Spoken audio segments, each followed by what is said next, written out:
Nevada official. 720.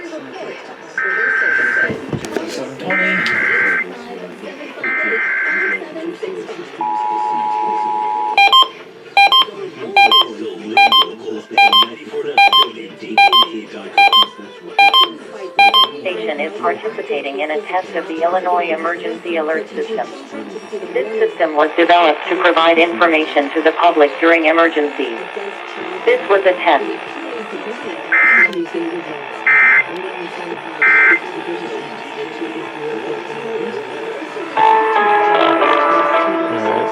Mostly partly cloudy skies for Tuesday. Showers possible late in the overnight. 59 degrees to be the 890. This station is participating in a test of the Illinois Emergency Alert System.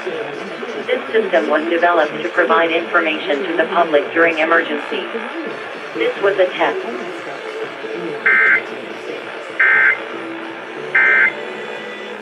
Includes this test of the emergency alert system.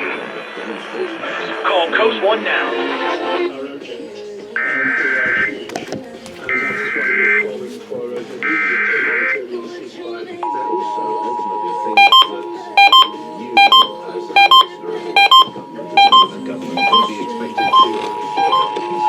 This station is participating in a test of the Illinois Emergency Alert System. This system was developed to provide information to the public during emergencies. This was a test.